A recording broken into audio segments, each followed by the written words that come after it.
السلام عليكم ورحمة الله.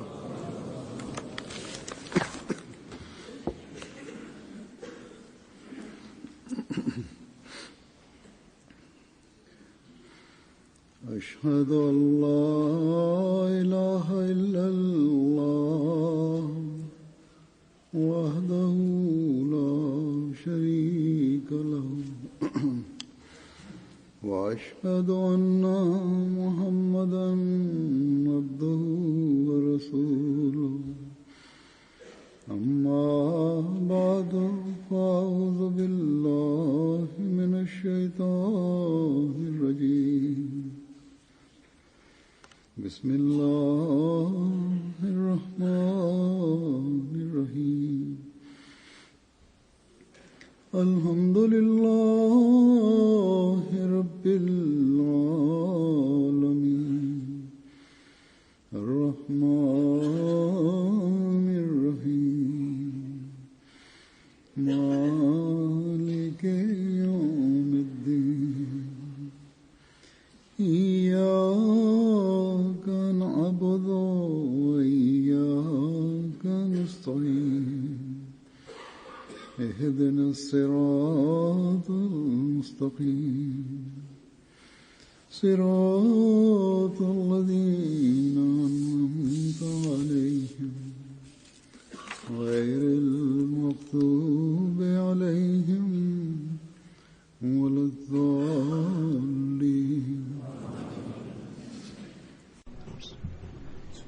Bismillahirrahmanirrahim.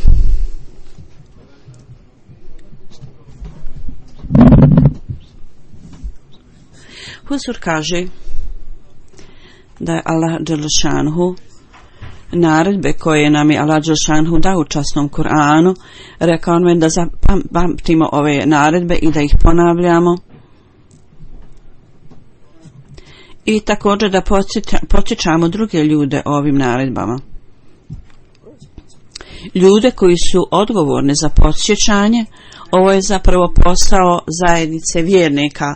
Ovo je ono što sam ja rekao. Huzur kaže da treba da podsjećamo ljude ovim naredbama i da ove stvari ponavljamo ponovo. Ljudi koji su odgovorni, koji imaju ovu dužnost, među ovim ljudima su uključeni murabisi, znači imami i vršioci dužnosti. Allahovom milošću u upravi džemata, osim centralnog aranžmana, imamo sistem pomoćnih organizacija i onda u centralnom džematskoj upravi također upravi pomoćnih organizacija organizovano se i od nacionalnog nivoa do lokalne erije i za svakog vršioca dužnosti u ovom nizu organizacije treba da budu svi oni pomagači institucije halifata i da ispunjavaju ove dužnosti koje su na velikom nivou sa svom svojom širinom. To je dužnost institucije halifata. Zbog toga, ako ova stvar, svi misionari i svi vršioci dužnosti, ako razumiju svoju dužnost, onda se mogu napraviti revolucionarne promjene u džematu. Naredbe Allah dželešanuhu podsjećati druge ljude o naredbama Allahovim ili da stvorimo ovo shvatanje da Allah dželešanuhu da razmišljate ovako, da vas je Allah dželešanuhu potpuno osposobio da posvetite život islamu i da posvetite život zajednici, onda prije svega treba da razmišljate o sebi i da razmišljate do koje stepena vi postupate u skladu sa Allahovim naredbama i nastojite da postanete primjer u ovom pogledu.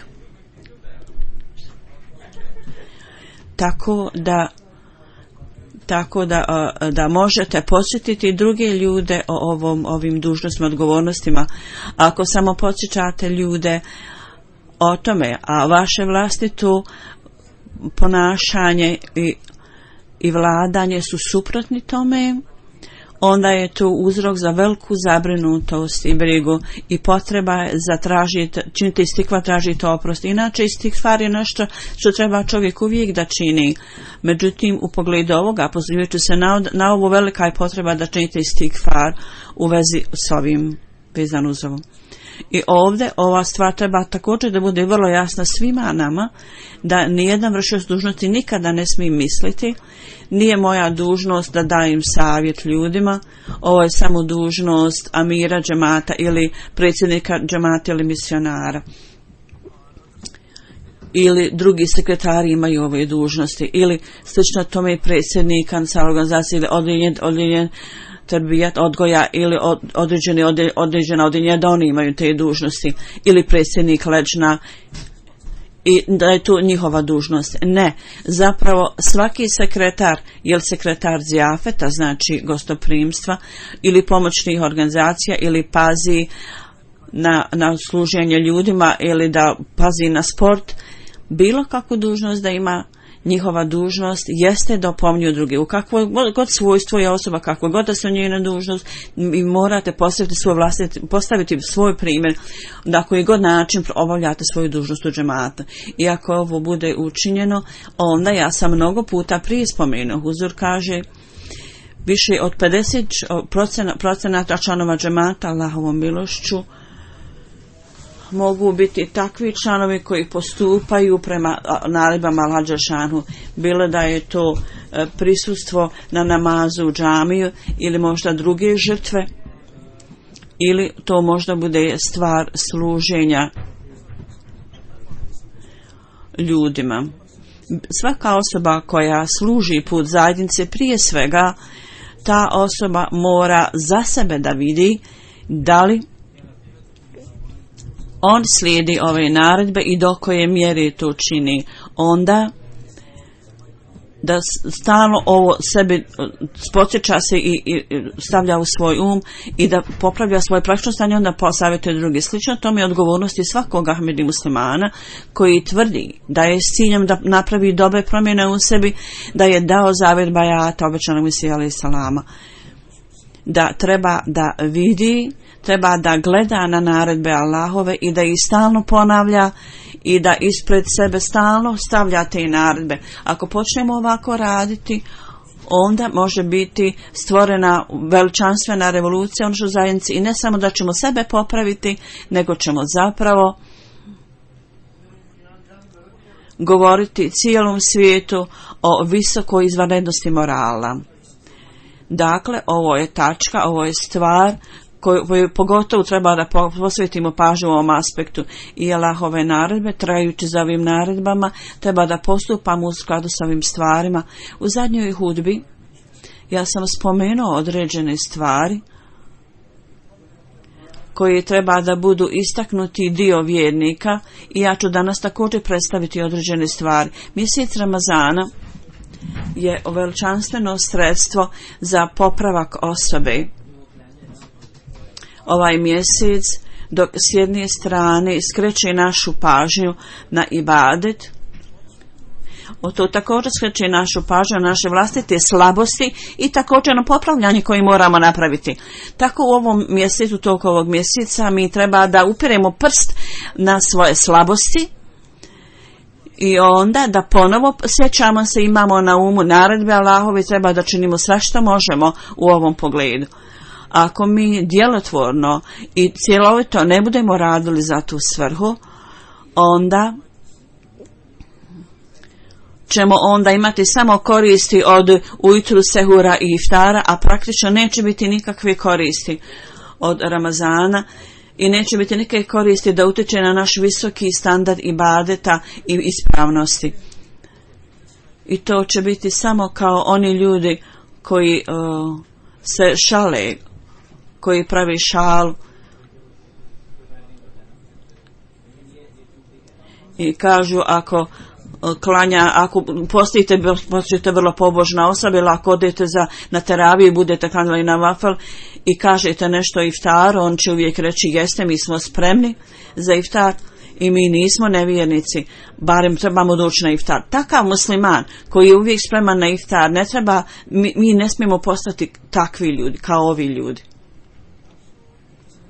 Tako da ovo stanje takvih ljudi, ovo su ljudi koji zapravo čini religiju jednu vrstu novotarije i više nego šala u nekom laganom toku on tako govori. Ovo je stanje muslimana na velikoj skali. Da Allah dželešanu ima milosti prema ovim ljudima.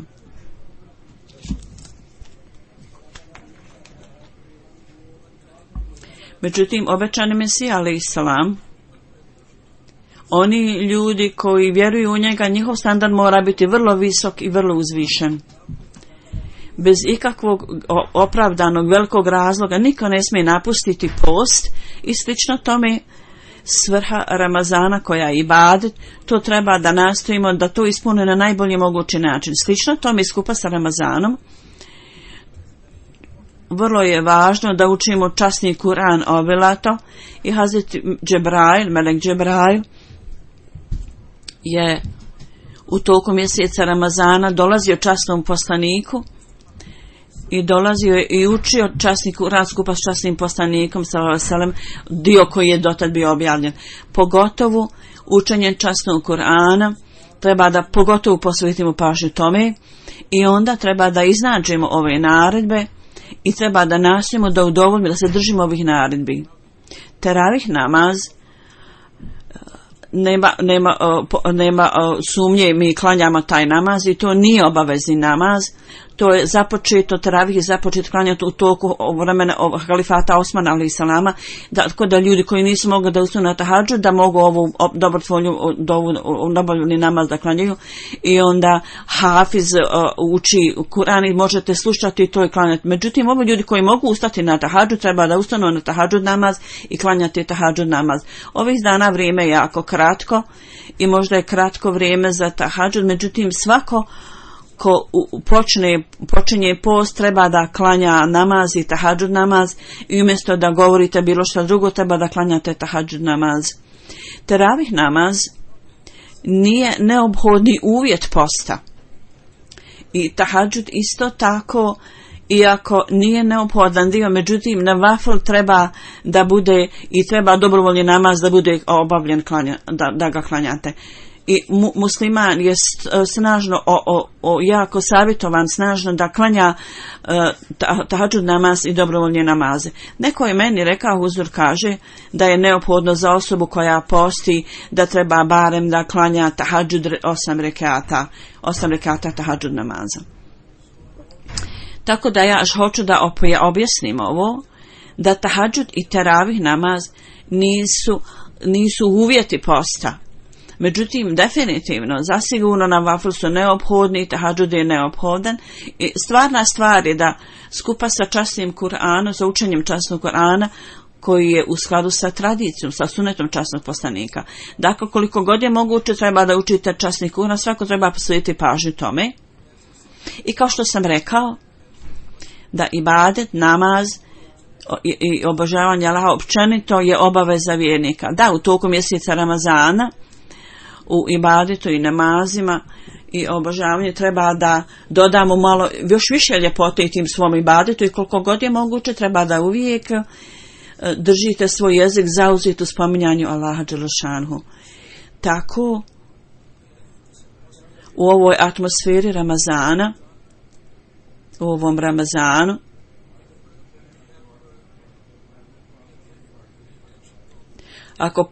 ako imamo neku slabost u ibadetu, ako smo imali neku slabost, treba da to uklonimo u toku mjeseca Ramazana i da treba molimo Allaha sa ovom namjerom da ovu važnu naredbu treba da učinimo dijelom svog života.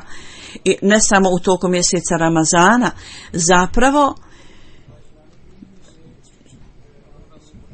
mi ne treba da ovo primijenimo u naredbu samo za Ramazan, da je to specifično samo za Ramazan. Zapravo za mumina, za vjernika, ovo je naredba na stalnoj bazi, da za cijelo vrijeme imamo to, da učinimo to i na svojem životu. Treba da to svi razumijemo dobro, da ibadet i obožavanje su među temeljnim naredbama Allaha dželešanhu.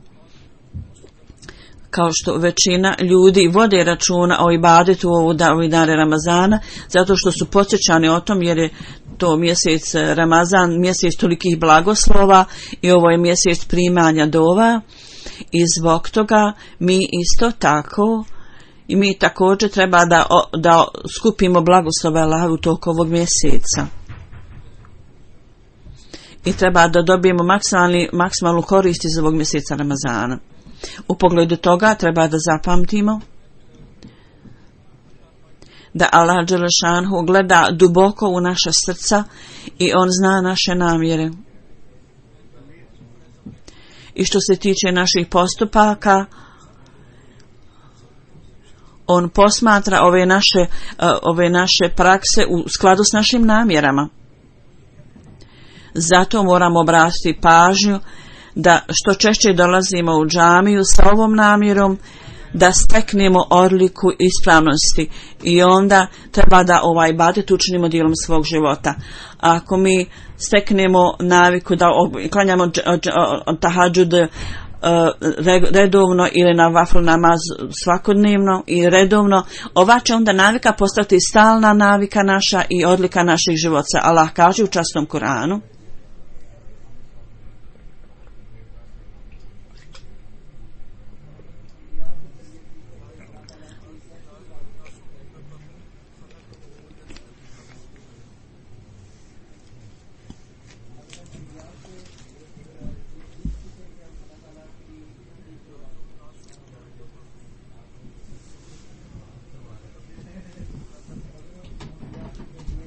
u prijevodu kaže: ovi ljudi, obožavajte svog Allaha koji je stvorio vas i sve ove ljude prije vas, tako da možda budete u stanju da steknete odliku ispravnosti. Hazreti Mesih Maud alejselam u ovom pogledu je rekao: ovi ljudi, obožavajte onog Allaha koji vas je stvorio.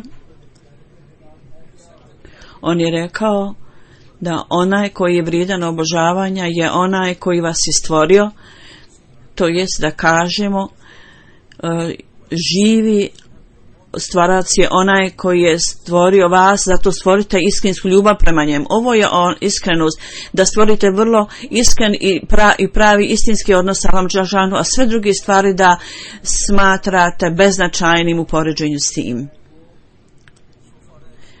Što se tiče intelektualnog i načelnog pristupa ovom predmetu, svako zna da Allah dželešanuhu je jedan, onaj koji nas je stvorio.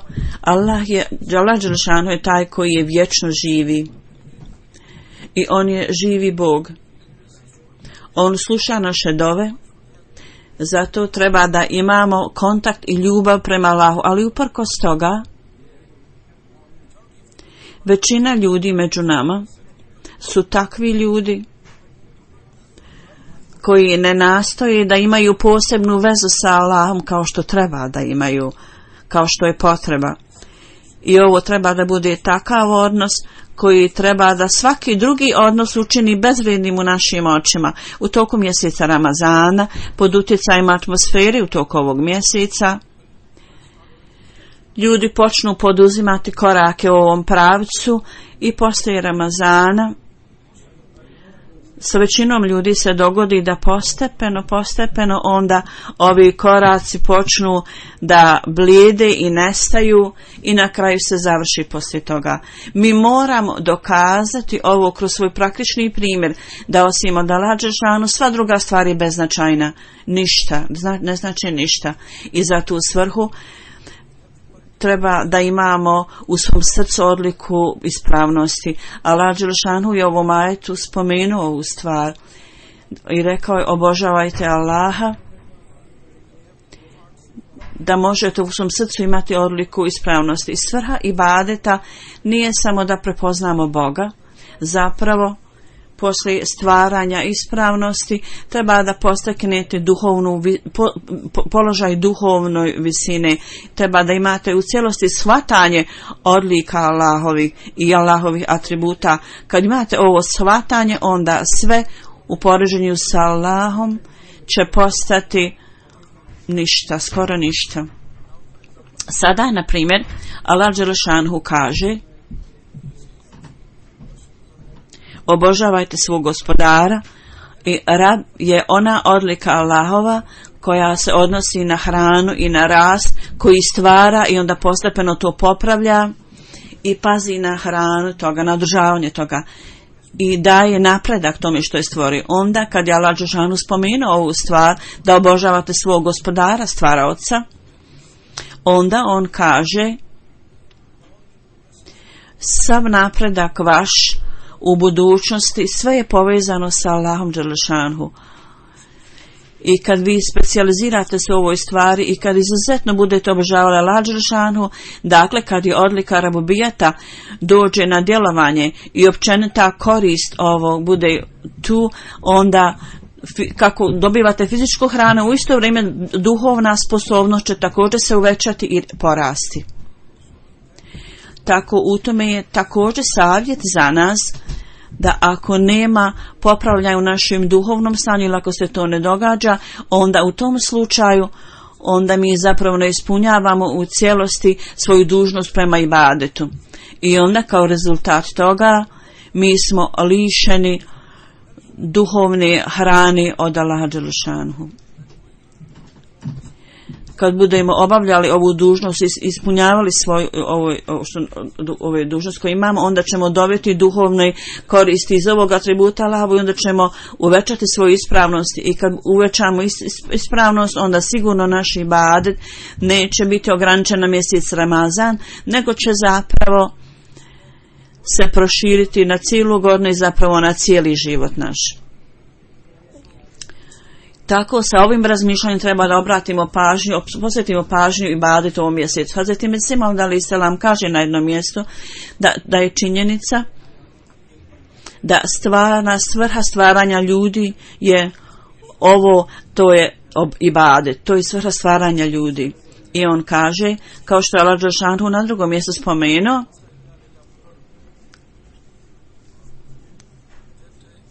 to jest ibadet je zaista ona stvar da osoba od svih vrsta nečistoće i uvrnutosti treba da učini svoje srce tako čistim kao što zemljoradnik izravnava zemlju i očisti je.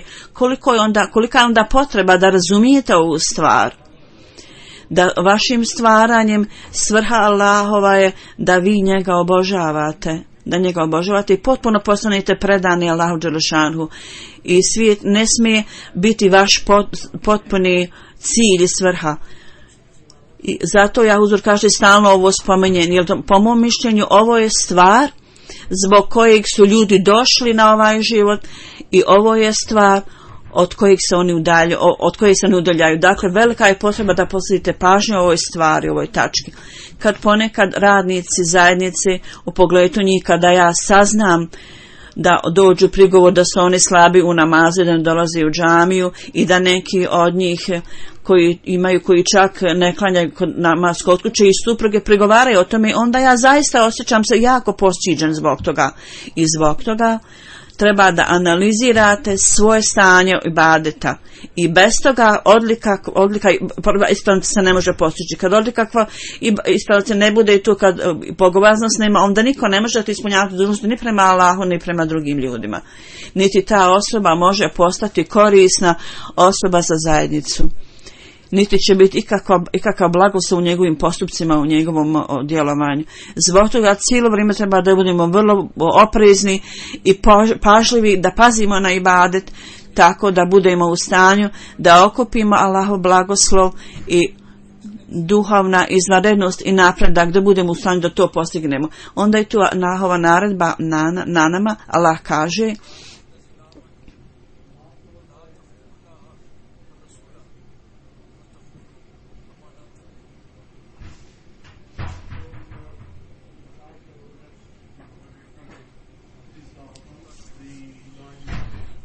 u prevodu ovo kaže: ovi ljudi koji vjerujete, nemojte biti neiskreni prema Allahu ili njegovom poslaniku, zato što kao rezultat toga počet ćete biti neiskreni prema vlastitom povjerenju i odgovornostima, dok ovo vrlo dobro znate. Zbog toga ovo je stvar koja zahtijeva vrlo posebnu pažnju i vrlo je važna. Ova neiskrenost i potkradanje, ne samo u velikim stvarima, nego od malih stvari, to počinje od malih stvari i to onda ide do velikih stvari, prekriva sve, obuhvata sve. Hazreti Mesih Maud alejhi selam, koji je došao za svrhu utemeljivanja čiste zajednice i u uvjetima svog bajata, on je spomenuo i osobito spomenuo da osoba ne smije biti neiskrena. I u drugom uvjetu on je spomenuo uvjet za članove da u neiskrenosti bilo da je mala stvar ili velika, to je loše.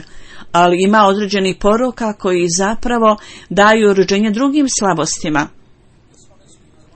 I neiskrenost je jedna od ovih stvari, jedan od ovih nedostataka i mahana i poruka. Allah dželešanu kaže, kad ova navika neiskrenosti bude prisutna, onda to osobu čini neiskrenom u vlastitim odgovornostima i vlastitim dužnostima. Tak on kaže, osoba koja je neiskrena, on niti je u stanju da ispuni dužnosti prema Allahu, niti prema poslaniku, niti prema sebi, niti prema ljudima. I neiskrena osoba možda kaže, ja klanjam namaz, ja obavljam samo ibadet, međutim, kao što je spomenuto, svrha ibadeta je da se stvori odlike ispravnosti osobe. To znači ljubav prema Allahu i strah prema Allahu. I onda zbog toga treba da osoba obavlja svoju dužnost i prema Allahu i prema drugim ljudima. S ciljem da ispuni dužnost prema drugim ljudima, ako je tu neiskrenost, ako je tu potkradanje, onda je to nešto što osobu udaljava od ispravnosti.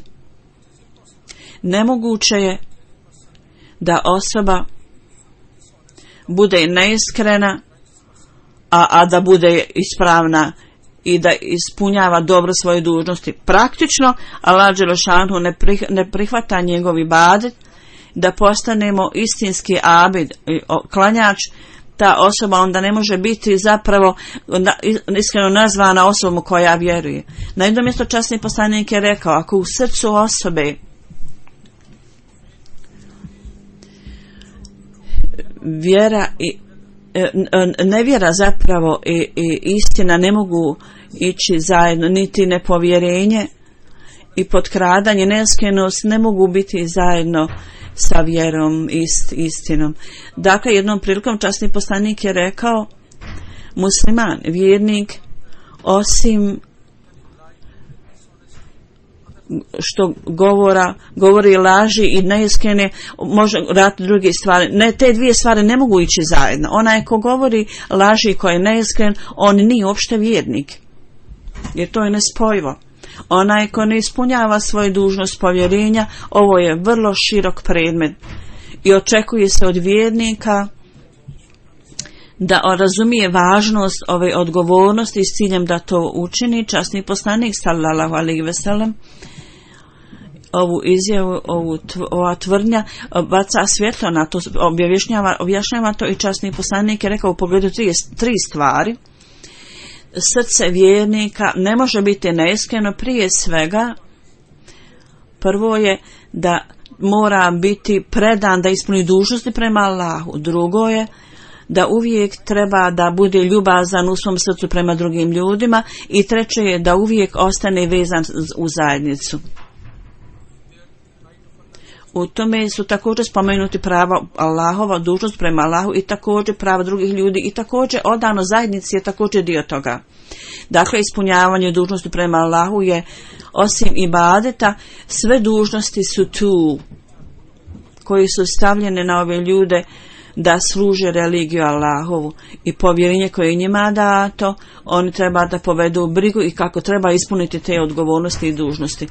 Ako oni svako napravi analizu, svaka osoba koja služi zajednicu, ako sam on poduzme analizu i ima strah od Allaha i ako sebe analizira sa strahom od Allaha, onda će biti u stanju da za sebe sam pronađe do koje mjere ispunjava odgovornost i dužnost ovog povjerenja koje je moj Allah dao.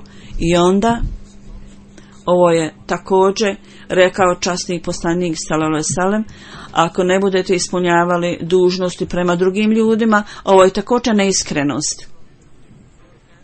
I od vaših ruku i jezika, ako drugi ljudi nisu mirni, ako im zadajete štetu, onda je vaša dužnost kao muslimana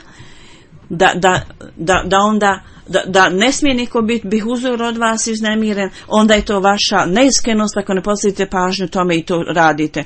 U jednom hadisu je spomenuto da je neophodno za vjernika da od njegovih ruku i jezika drugi ljudi moraju potpuno biti sigurni i bezbjedni i mirni. Zbog toga da ispunimo ovu dužnost neophodno je za muslimana, za vjernika. I nedostatak ispunjavanja ovih dužnosti čini osobu neiskrenom. Važno je da osoba bude također odana zajednici i da bude vjeran svom zavjetu bajata, i također je dužnost u pogledu okupljanja ištema i drugih okupljanja, i oni ponavljaju ovaj zavjet da će biti odani organizaciji džemata, i ovo je također tačka odanosti. I sa svom svojom mogućnosti i sposobnošću treba da to ispunimo, da ispunimo tu dužnost. Vezano sa hilafetom i pokornost halifatu također je dio zavjeta koji dajete. Isto tako da ispunimo ove dužnosti prema ovom povjerenju. Ovo također treba da imate na umu, osim drugih stvari. Da mlade djevojke i mladići kad se uzmu, kad se vjenčuju, kad počnu živjeti zajedno, kad se ožene, oboje imaju odgovornost i dužnosti jedno prema drugom. Da bi ispunili ove dužnosti je povjerenje njihovo koje im je Allah dao. I u ovom pogledu povjerenje koje je dato mužu i povjerenje koje je dato ženi. Na primjer, povjerenje mužu je davor, znači meher koji treba da dadne supruzi. Meni mnogi stvari dolaze i uzdur kaže. I ponekad ljudi nastoje kad imaju neki sukob, onda oni kaže oni ne žele da plate taj meher i tako dalje. Časni poslanik je rekao, ako je neko odredio hakmer meher a njegova pažnja, njegova namjera nije da plati, onda je on prestupnik. I ako neko uzme novac od njega s namjerom da neće platiti, onda je on kradljivac. Dakle, standard iskrenosti koju časni poslanik očekuje od nas je vrlo visok, i on je očekuje od nas da osoba, ako neko traži od muslimana brata savjet i onda mu ne da neispravan savjet, onda je taj musliman neiskren prema tom bratu muslimanu koji od njega traži savjet. I u pogledu svih stvari, ne razmatrajući sve stvari, nije mu dao iskren savjet, onda je to također potkradanje i neiskrenost. Ima nekih ljudi, Huzur kaže,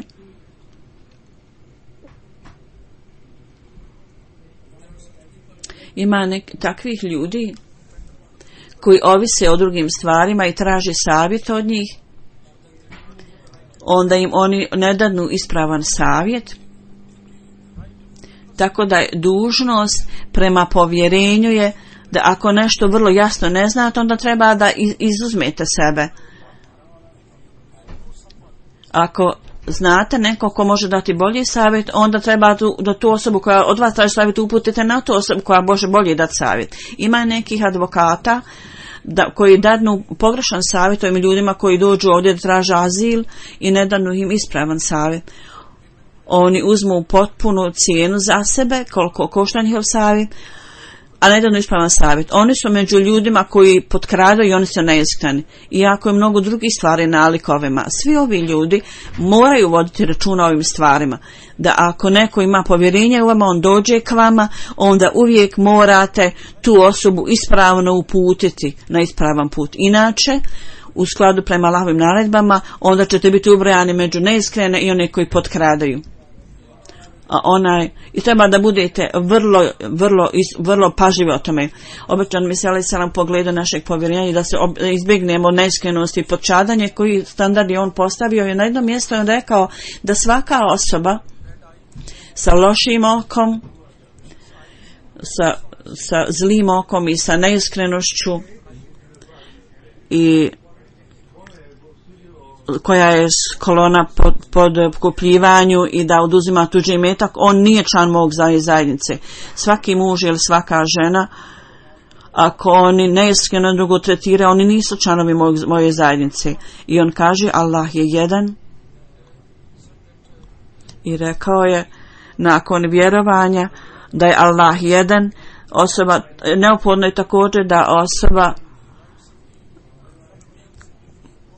se drži ne podržava prava drugih ljudi. Ako je osoba ta neiskrena, onda on ne vjeruje u la ilaha illa, da jedini Allah vrijedan obožavanja. Allah dželešanu je spomenuo ova libasu takva, su riječi časnog Kur'ana. To je zapravo ukazivanje na ovu stvar da duhovna ljepota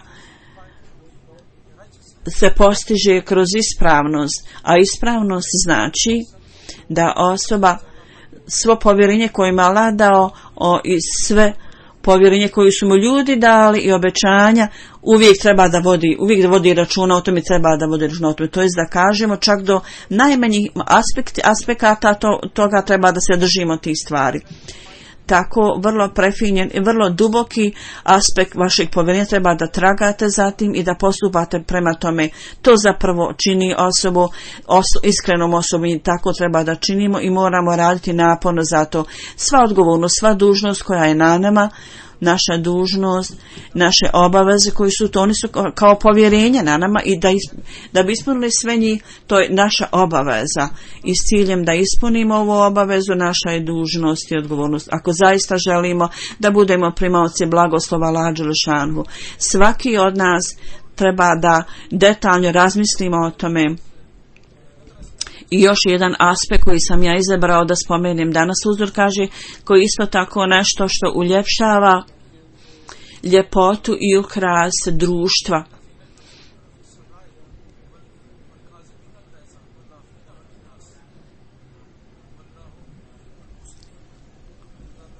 Allah dželešanu kaže, oni ljudi, oni troše i kad imaju i kad su nevolji. I ljudi koji potiskuju svoju ljutnju i oproste ljudima, Allah voli ljude koji pokazuju dobrotvornost prema drugim ljudima i dobrotu. Kao što je već spomenuto,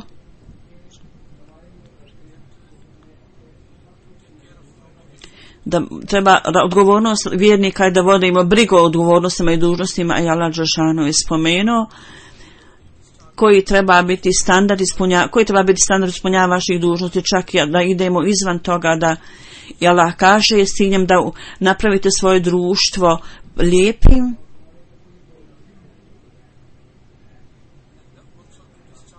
i također da ispunite dužnost. Idite još dalje od toga, to se postiže žrtvovanjem. Dakle, ne morate samo dati ono što vas sleduje, nego još dadite više, žrtvujte se. U društvu gdje ljudi jedan drugog ispunjavaju dužnosti prema drugome, zapravo više od toga čini žrtve i nastoji sa žrtvom da obavlja dužnosti, onda to društvo dolazi do takvog položaja gdje možemo reći da je to atmosfera nalik džennetu. I ovaj primjer možemo vidjeti u životu ashaba, časnog poslanika, u pogledu kojeg je Allah dželešanu spomenuo.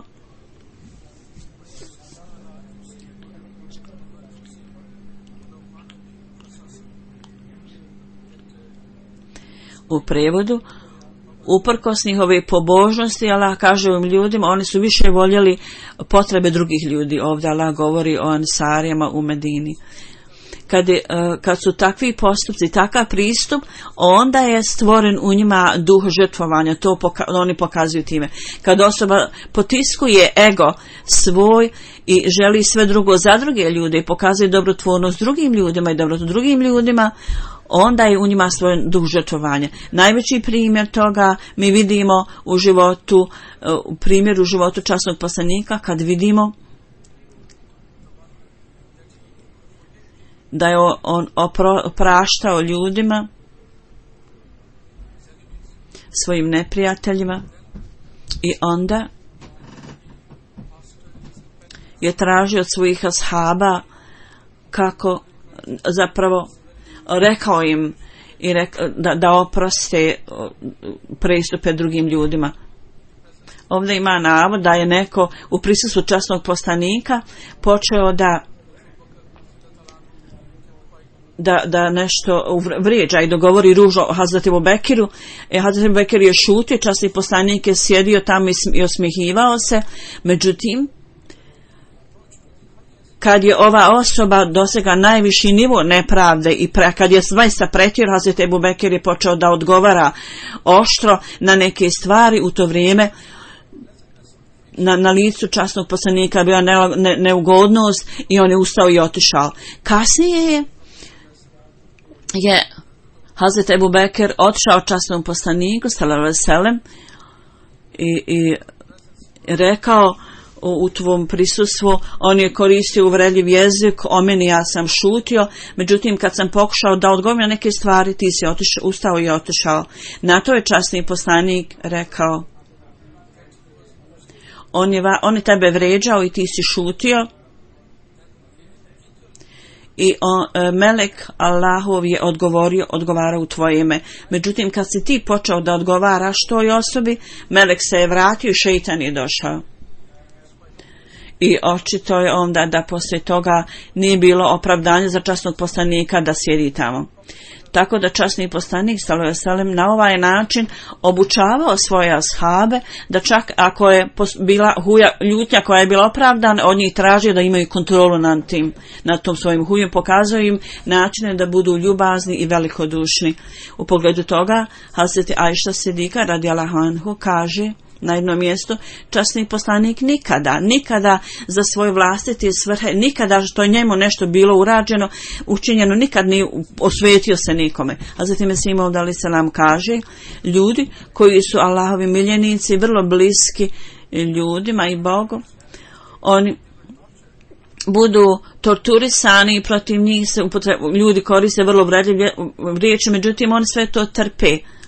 Njima je data titula od Allaha. I ovaj savršeni čovjek, časni poslanik, naš vođa, on je lično bio učinjen žrtvom same torture i vrlo pogan, prljav jezik se protiv njega korišten i sve ove stvari on podnosio. Međutim, on je bio utjelovljenje dobrog morala. Šta je on učinio za uzvrat tome? On je molio Allaha za te ljude. Allah je dao obećanje. Ako ti okreneš se od nejunkih ljudi, onda ćemo mi zaštititi tvoj život, Allah je rekao. Ovi svjetovni ljudi, loši ljudi neće biti u stanju da te napadnu i ovo se upravo dogodilo.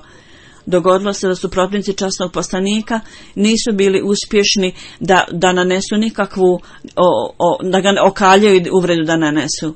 Oni su na kraju pali na stopa časnog poslanika da su bili uništeni.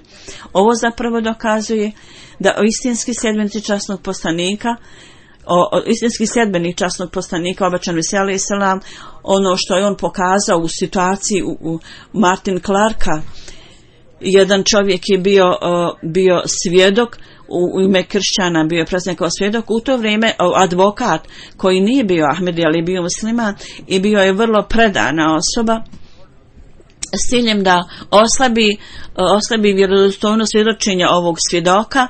On je pravo na sudu želio da postavi određena pitanja u pogledu porijekla ove osobe i ranije porodice i tako dalje, što je možda moglo oslabiti vjerodostojnost njegovog svjedočenja. A zatim Mesih Maud međutim je zaustavio ga i rekao, ja te ne odobravam da postaviš ova pitanja. I spomenuto je da je stavio svoju ruku na lica ovog advokata. Ovo je dobar moral, da sebe stavio u opasnosti zbog neprijatelja koji je bio žedan njegove krvi. On je ipak pokazao dostojanstvo i pokazao visok moral. I ovaj advokat je uvijek spominjao i rekao, Mirza Saheb je predivnog karaktera, on je čovjek velikog morala, osoba koja napada njegov život i njegov moral i s ciljem da oslabimo njegovo svjedočenje, on je zaustavio mene da postavljam tako pitanje i rekao je, ne želim da postavljaš ova pitanja, da ponižavaš ovog čovjeka. Ovo je visoki njegov položaj i ovo je način primjer za nas da zaustavimo svoju ljutnju i da zapravo pokažemo dobrotvornost i naklonost drugim ljudima. I ovo je primjer koji je pokazao istinski sljedbenik časnog poslanika, obećani Mesija alejsalam, u svom plemenitom karakteru. Mi vidimo ovaj primjer. Hazreti Mesih Maud alejsalam kaže na jednom mjestu: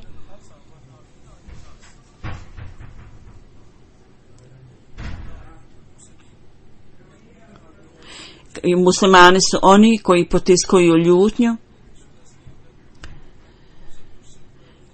i oni uvredljivi neprijatelji, oni njima opraštaju, ovi vjernici njima opraštaju i ne odgovaraju na isti način ovim ljudima. Savjetujući zajednicu, on je rekao da ova zajednica, svrha stvaranja ove zajednice je da od vaših očiju, vaših ruku, vaših ušiju, iz svakog dijela vašeg tijela treba da izlazi bogobojaznost i ispravnost. I dojam o ispravnosti svuda treba od vas i da budete uzor dobrog morala i ne smije biti neprekladna ljutnja. Ja vidim da većina članova naših koji su članovi moje zajednice imaju ovaj element ljutnje na vrlo sitnim stvarima, ponekad imaju zlobu i mržnju prema drugim ljudima i počnu da se svađaju. Oni nemaju ništa sa mnom, sa mojom zajednicom. Ja ne mogu da razumijem zašto je tako teško da ako vas neko uvrijeđa da šutite i ne date nikakav odgovor. Svaka reforma, svake zajednice počinje sa dobrim moralom. Neophodno je zato da na početku treba da pokažete strpljenje i najbolji metod je da ako neko koristi uvredljiv jezik treba da molite Allaha za tu osobu, da Allah dželešanu popravi tu osobu. I ne smijete uvećavati nikakvu zlobu prema njemu u svom srcu. Kao što postoji svjetovni zakon, tako postoji Božji zakon. Ako svijet ne napušta svoj zakon, zašto da Allah napusti svoj zakon? Dakle, ukoliko promjene ne budu tu, vrijednost vaša u Allahovim očima neće postojati. Allah ne voli da skromnost, poniznost, koji su dobre odlike, da umjesto toga postanete nalik zvijer, nalik životinjama. Ako popravite dobre odlike, uskoro ćete biti u stanju da se približite Allahu dželešanu. Da nas Allah dželešanu osposobi da u toku ovog mjeseca Ramazana, dok nas osposobi da uvećamo standard dobrog morala i obožavanja i ibadeta, također da nas osposobi da pazimo na druge dužnosti koji su naša dužnost, da nas Allah dželešanu osposobi zato, kao što sam rekao, Huzur kaže, svaka osoba koja obavlja posao u zajednici mora postaviti dobar primjer i postaviti u svojim kućama i vani. I u pogledu ibadeta i namaza ja ponovo skrećem pažnju da u prvoj hudbi Ramazana sam to spomenuo i da ukratko sada kažem da džemat za napredak mora da činimo dove i da budemo spašeni od plana protivnika, pogotovo činite dove, molite Allah i također za pobjedu Islama, posebno činite dove dok molite za sebe, molite i za ove stvari također da nas osposobi da to činimo. Amin.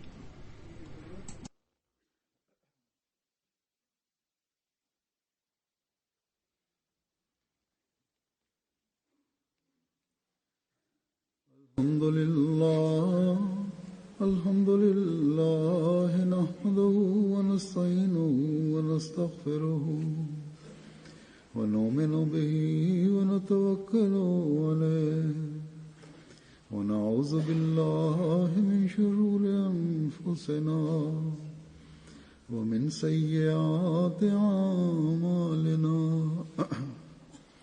من يهده الله فلا مضل له ومن يضلله فلا هادي له ونشهد أن لا إله إلا الله ونشهد أن محمدا عبده ورسوله عباد الله رحمكم الله إن الله يأمر بالعدل والإحسان وإيتاء ذي القربى وينهى عن الفحشاء والمنكر والبغي يعظكم لعلكم تذكرون اذكروا الله يذكركم وادعوه يستجب لكم ولذكر الله أكبر